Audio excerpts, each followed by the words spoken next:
Okay, today's daf is 118. We begin at the Mishnah towards the bottom of 117b. So the previous Mishnah had talked about, shared, the building that's shared, upper story and lower story, each is owned by a different person or different variations of that, and how to deal with that. And here we have a similar case, and of course the Gemara will want to know why we need this Mishnah altogether. Based about Shubani Basela. Similarly, an olive press that's built into a rock, it's like it's like an underground cave, but it's covered over. Vagina achas al gabo. So it's covered over, and there's a garden on top of it.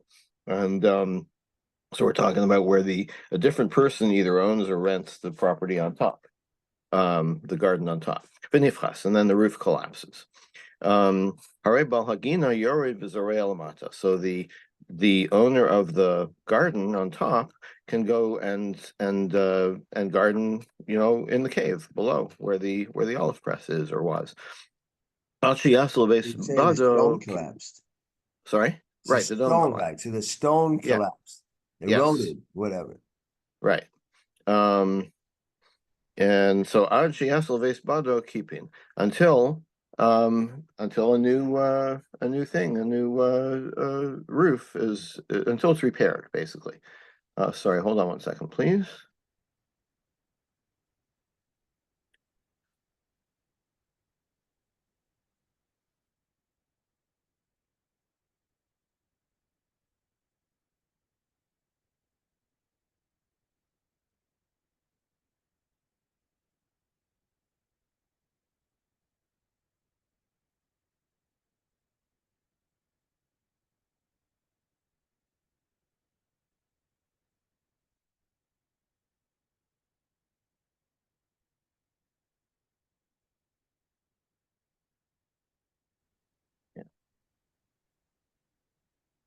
Okay, sorry about that. We still there?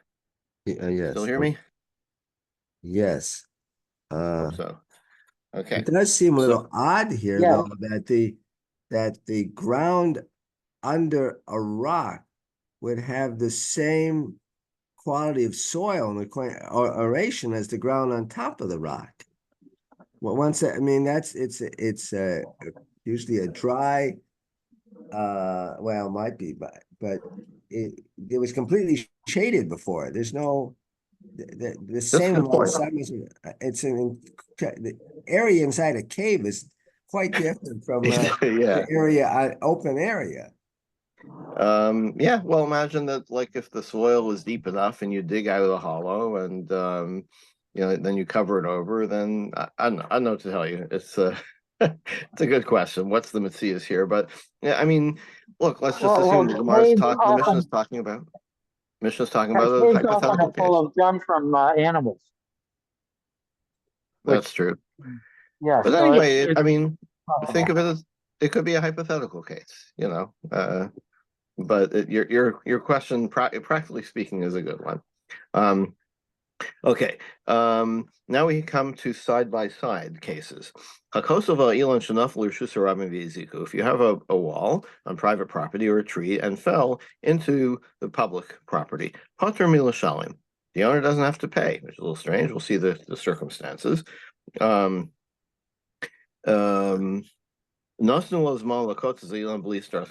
what if he was given time, like it looks like the wall is weakening, the tree is diseased, it's going to fall. They say you've got, and we'll see who they is in a few minutes, you've got 2 weeks to take care of this.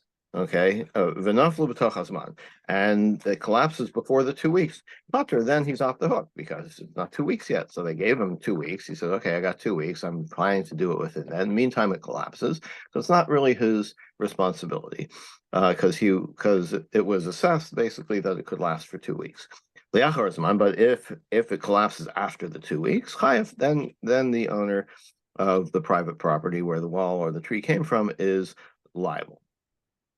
And we'll see some more details in the Gemara, of course. What if you have a wall that is on the border of your property with somebody else's property? And it fell onto his side. And your neighbor says, like, okay, your wall collapsed. Get rid of the stone. The stones are on my property. I don't want them here. So so you say, you know what? you can have the stones. I'm not interested in them anymore. It's not my problem. Ain't show me low. We don't listen to me. I put the stones there, as it were. I have to remove them if the other guy wants. Misha keep a love. But if my neighbor says, okay, thank you for the stones, but then Amar lo hela chasisi osacha, and I, who originally owned the wall, says, here's the expenses, vania toshali. You know what? I changed. I actually want those stones. Like I offered you the stones, you accepted them, and I said, no, you know what? I'll pay you for your expenses in clearing the stones. I want the stones back. And Showman Lo, I don't have the right to do that. What if you hire a worker? You say, I want you to work, to gather straw in this property. And then after the work is done, he says, give me my wages. So I, the employer, say, you know what? I don't want to pay you cash. You can have as your payment all the straw that you gathered up today. Ain't show me love. That's not appropriate. I have to pay him cash. Misha keep a love, but if the guy says, "Oh, thank you very much, I'll take the straw," and then I say, "Hey, I take it back. I actually want the straw, and I'll pay you." Then ain't show me love. Then we don't listen to me because I already offered him the straw as wages. He accepted it. Now I don't have the right to force him to sell it to me, as it were. Okay, so let's analyze all these cases. Nifchasa. So we talked about the case of the roof collapsing in the olive press cave situation. Rav Amar Berubo, Shmuel Amar Biar. Rav says, when does the law apply? When most of the roof fell in. So most of my garden is now on the lower level, as it were. And Shmuel says Biar, but no, even if it's just a minimal area of 4 Tvachim square, then that is sufficient to activate this ruling. Rav Amar Baruba, why does Rav say it has to be at least half of it, most of it? I will be arba, but if it's only 4 Tvachim, it's a smaller area. You don't. Why don't we activate this law then? Because Adam Zareach Chetziel Amata v'Chetziel Amala. Because it's normal for people to have their garden on 2 levels, right? So if only a small part of the upper garden is not useful anymore, so fine. So take that area from the bottom level and keep what you still have at the top level. It's normal to garden on 2 levels. Shmuel says that even if only a small area of 4 square tvachim fell in, that's not normal for people to garden on 2 levels. If 4x4 or more area is no longer useful on the top, then the guy wants the whole plot in one place to be able to garden. So that's why you have to give him the whole bottom level. Now, I mentioned that this is very similar to the Mishnah that we had yesterday about the 2-story house. Why do you need both cases? Yeshmin and Dira, because if we only talked about the 2-story house, Shmuel, maybe it's only in the house where Shmuel would say that even if only 4 tvachim fell in, then you get the whole lower apartment. Because certainly people don't live, partly in one floor and partly on the other. But when it comes to planting, it's normal to have a 2-level garden. Maybe in the case of the garden, he would say, yeah, Rav is right. It's only when the most of it collapses that you get the whole cave level. And if we had only talked about the garden and the cave, maybe only there Rav would say that even if as much as half of the garden falls in, you can still do 2 levels. But in the case of the building, maybe he would agree with Shmuel that, okay, so people garden on 2 levels. They certainly don't live on 2 levels. So we have both these missions to show that no, it applies both to a house and to a garden. They have the same machlokas. Now, the next case was Nasnu Lozman. If he was given time to remove the teetering wall or the diseased tree, and it fell within that time, of the Kamazman based in. So I said 2 weeks in the Mishnah, but as an example, but the Gemara says actually the standard notification period is Amar B'Yochanan Shloshim Yom, 30 days. So it's not really an assessment of the danger. Presumably, if there was an assessment and it looks like it's going to fall in 3 days, within 3 days, then they would do that. But if it's just because we're giving the guy notice that, look, you've got a wall here, it looks like it's in danger of eventually collapsing, we're going to give you 30 days. That's like the standard period. So then he still has the 30 days, even if it falls sooner, it's still not his problem. Now, Misha Koslo, if the cases of who gets the stones, right, from the wall that fell over. Suppose he doesn't do it in 30 days, and the wall, like the Leaning Tower of Pisa, has lasted for what, 200 years? I mean, it continues. Yeah, so now you get a question of Yorshim. Did they know about it? Probably a whole host of other issues there. Presumably, it's the responsibility. It just never fell. Years it never fell.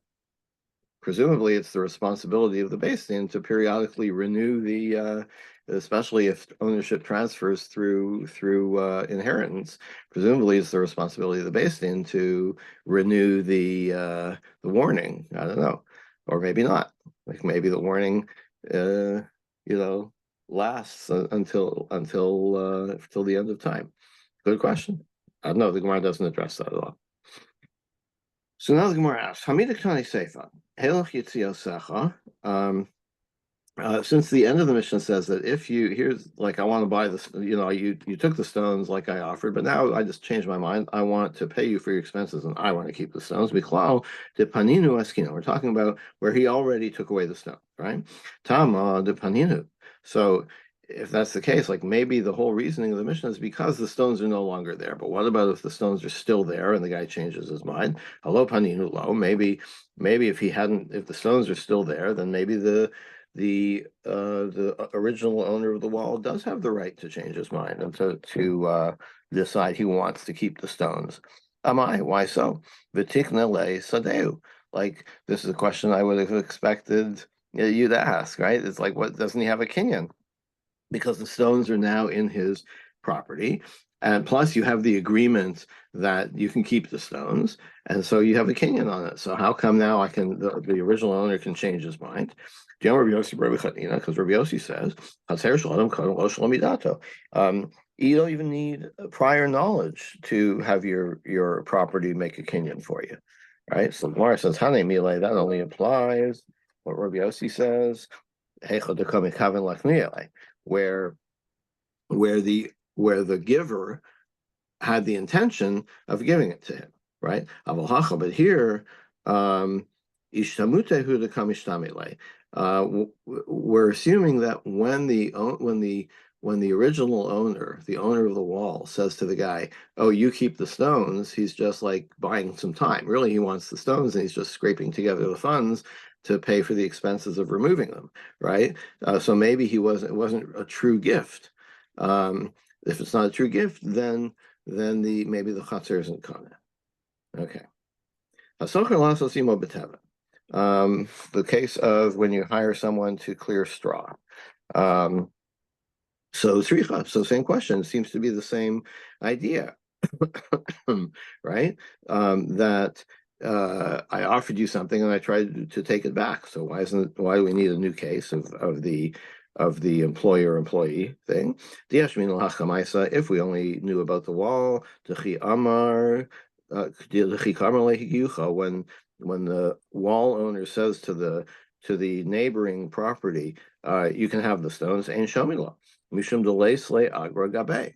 Maybe we don't listen to him because he doesn't have any claim. Like to in the case of the worker has a claim on you. In the case of the neighbor doesn't really have a claim on you.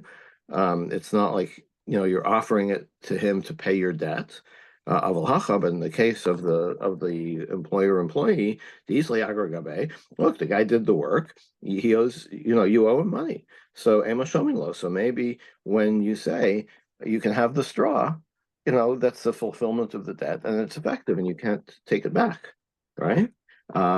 as people say, mimari rosh vasech, pare ipara. If you have the chance to collect, you should collect, right? You should even collect like bran, okay, which is like not as good as accepting cash, right? But if you have the chance to collect your debt with whatever kind of collection, you should take it. So, so to tell you that that's not the case, that the Mishnah tells you that yes, the employee can demand cash. And if it Well, only where's the taught us debt about here? In this case, because there's you not I a did debt, right? It's you just it's you a did wage, work for me, I owe you money. It's not like a loan. It's like you did right? work for me, now I owe you money, right? So it's a Whereas in the wage. case of the wall, it's like it's not like you did something for me. We have a dispute over money, right? Damages, Over like damages, maybe. oh yeah. Hang on a sec. Second.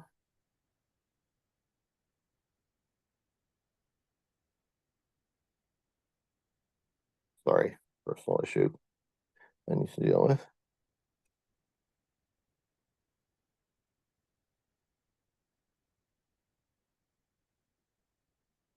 Okay.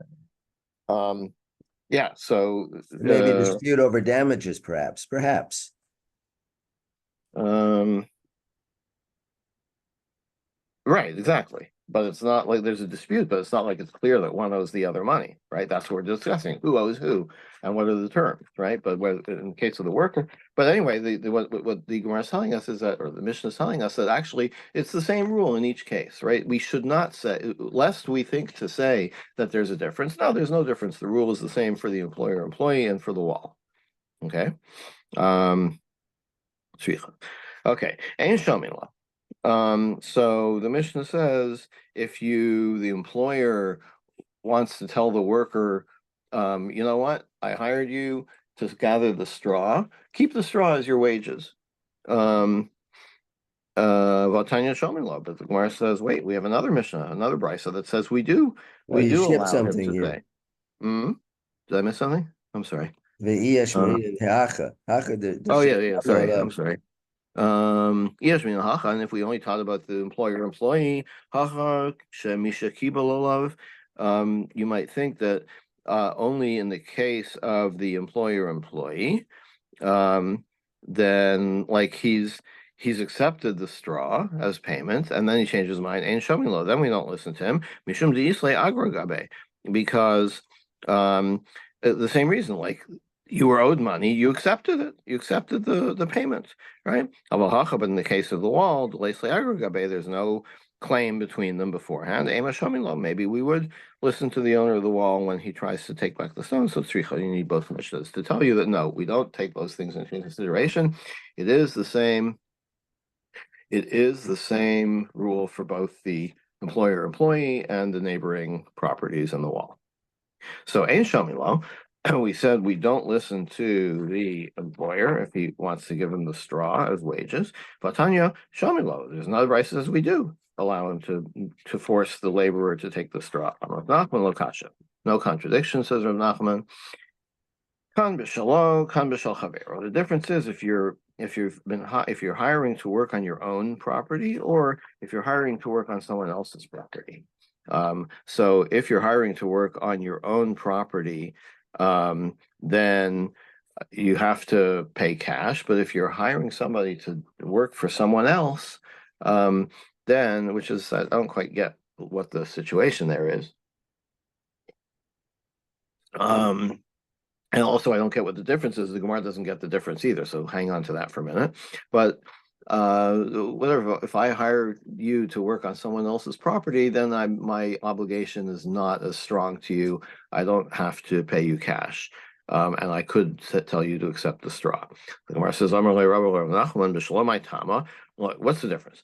If you're hiring to work on your own property, why do you have to pay him cash? Because you're saying, I'm going to pay you. Right? When you say I'm going to pay you, you mean cash, right? Not straw. The same should apply. If I say I want to hire you to work on someone else's field, I also am obligating myself to pay you, and it should be cash. Schar olav, because I'm taking the responsibility to pay you. The Tanyas, we have a brisa. If you hire someone to work on your land, vereu b'shel chavero, but you say, I want to hire you to work on my property, but you show him a different property, you show him somebody else's property, and that's where you want him to work. You're responsible for payment in full. So I hired you to, somebody else got the benefit, so it's my problem to go and collect from the owner of the property that actually where the work was done. So we see that, the guy who does the hiring is responsible. He should pay cash, just like if he no matter whose property he hires you to work on. But what right does he have to send someone to work on someone else's property? The owner of the Right. So it second sounds property may like, say, I didn't want that work done. right. It sounds like it was a mistake, but there was definitely an improvement.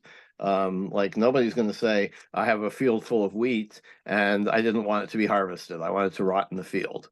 That seems a little unreasonable, right? Like the guy definitely got his wheat, right? Or like I wanted a vacant lot. I didn't want a 20-story building on it, right? Well, you got the 20-story building. It seems unreasonable to claim that, no, I really would rather have a vacant lot. I So mean, look, you could I know, but construct a who's going to pay scenario for where, that? yeah, Doesn't the owner? this was my parkland. This was where my children played, and now you put up a building on it.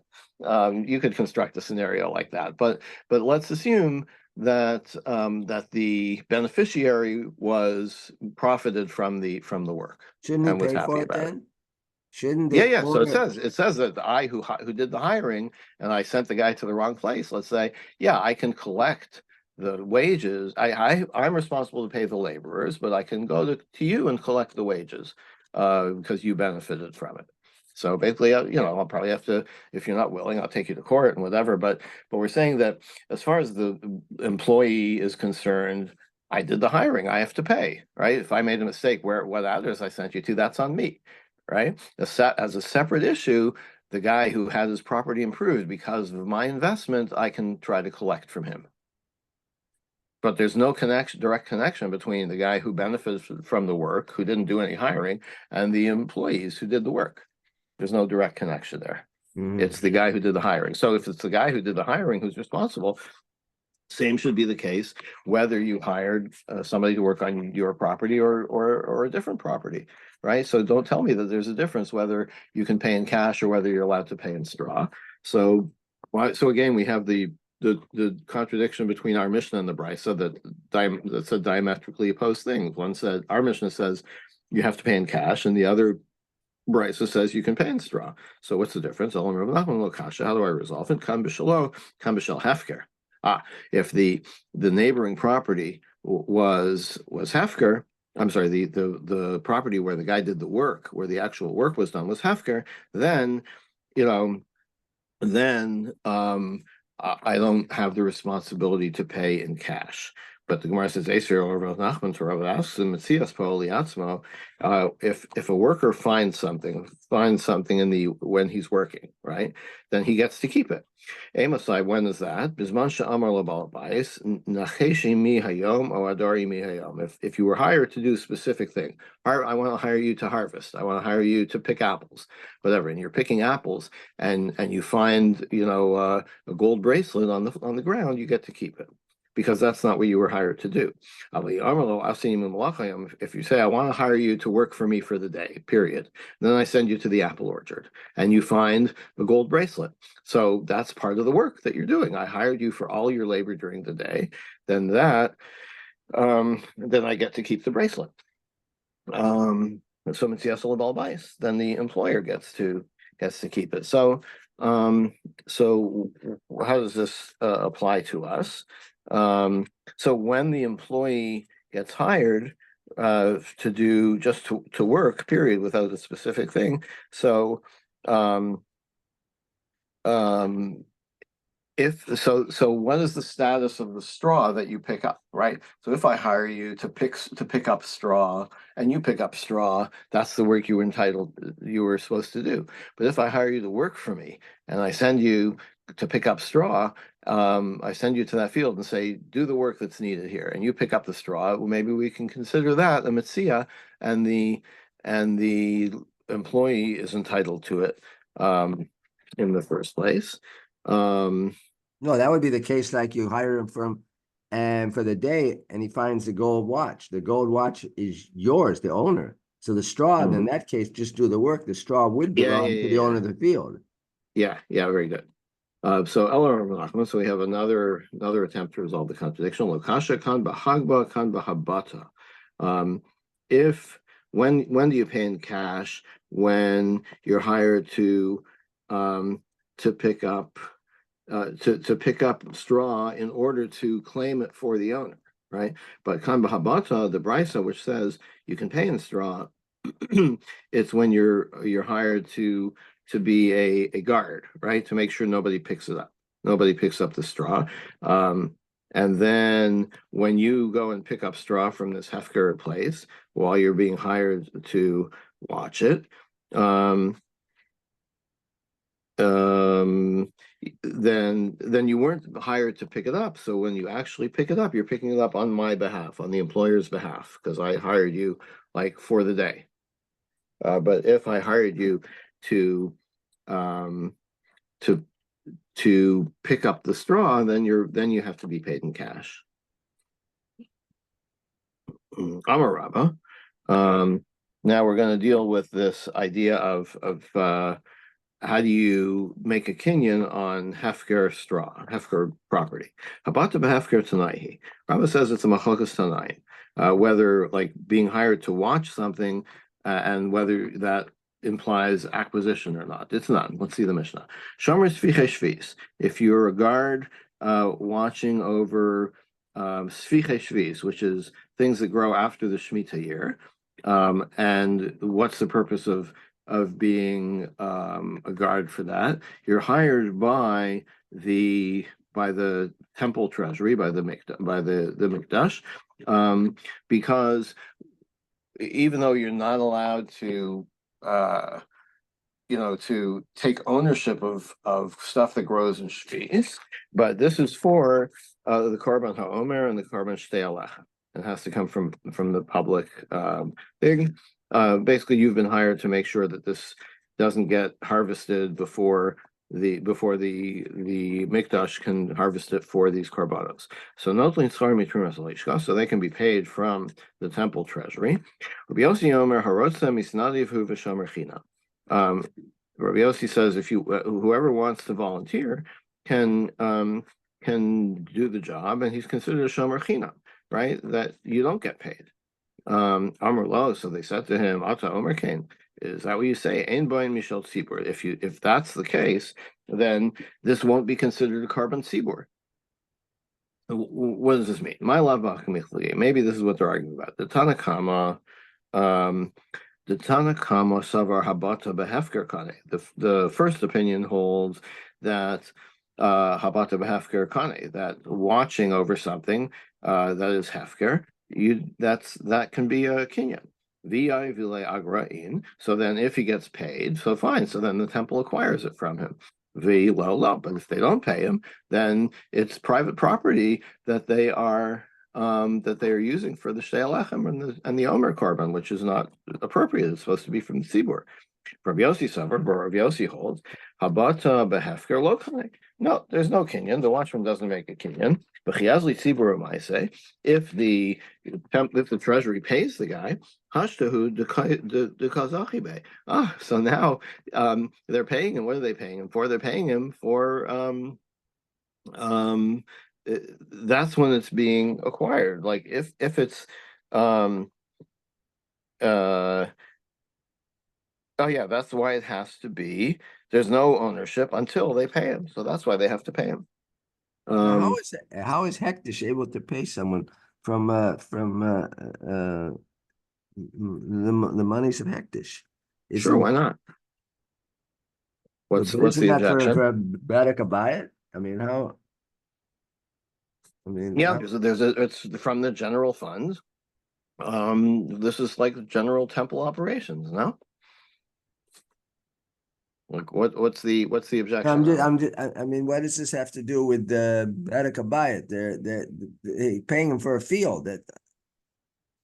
No, I thought they're paying him wages to look after the crop that's going to be used for a korban tzibur. Oh, okay. So the crop will be for a korban tzibur. Yeah. Yeah. That wasn't explicit in the Gemara, but that's apparently what we're talking about here. Otherwise, you're right. Like, what does hektish have to do with anything? Yeah.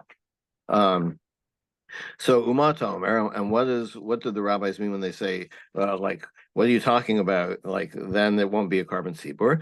Hakikar, this is what it means.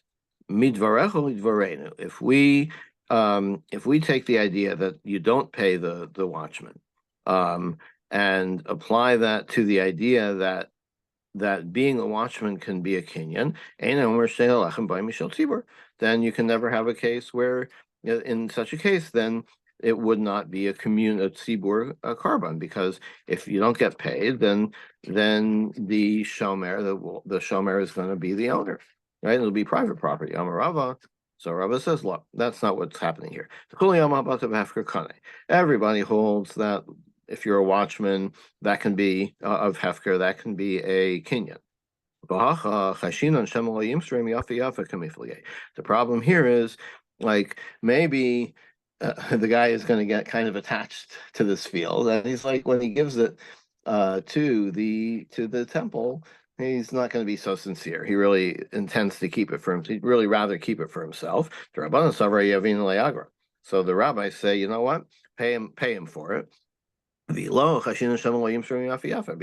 if you don't pay him, if he's doing it as a volunteer, he might not be so wholehearted in giving it to the temple. Rabbi Yossi Sovar,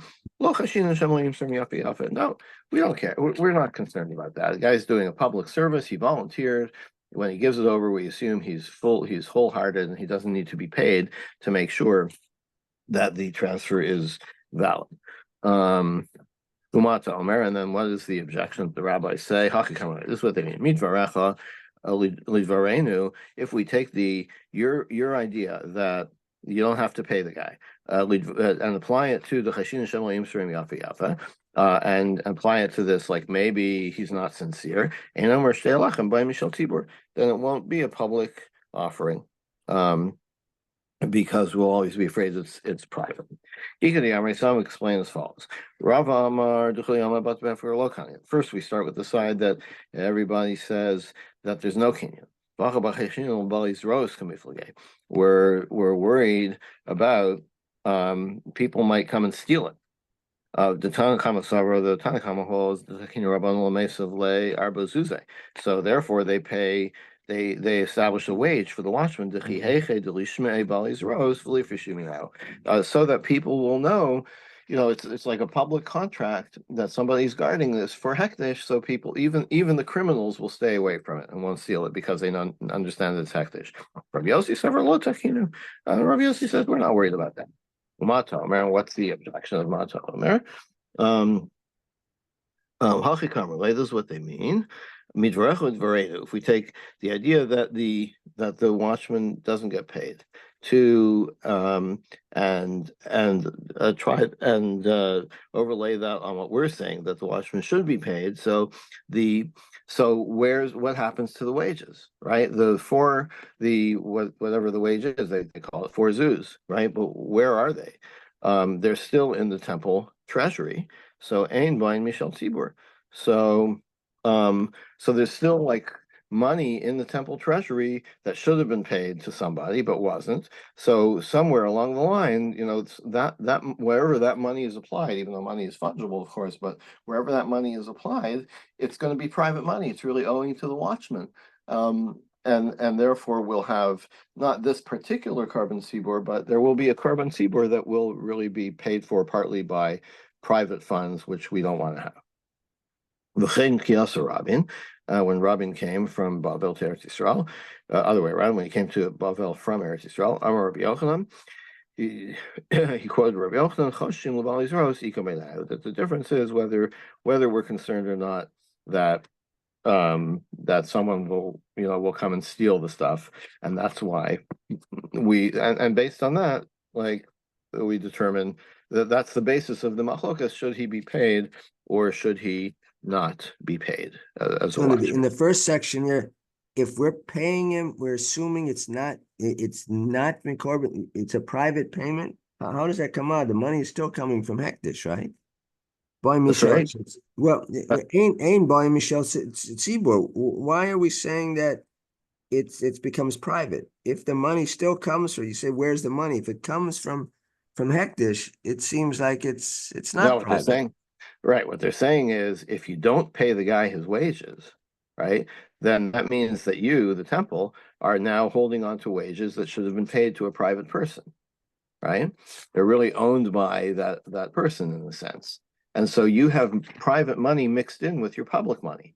Now, next week, when you go out and buy carbonos or whatever, and you're using money, you're going to use, somewhere in there, the private money is going to be mixed in, and it won't really be completely a carbon seaboard. Oh, because they're holding the money that they They're should have holding paid to private him. money. They should Yes. have paid to him. That's private money. Well, they should have paid to Right. him. So that becomes Exactly. private money. So that money in the future mixed in Exactly. is not money from Hektish. They're paying somebody else with private money for something. Okay. Correct. Just shows you how careful you have to be with public funds.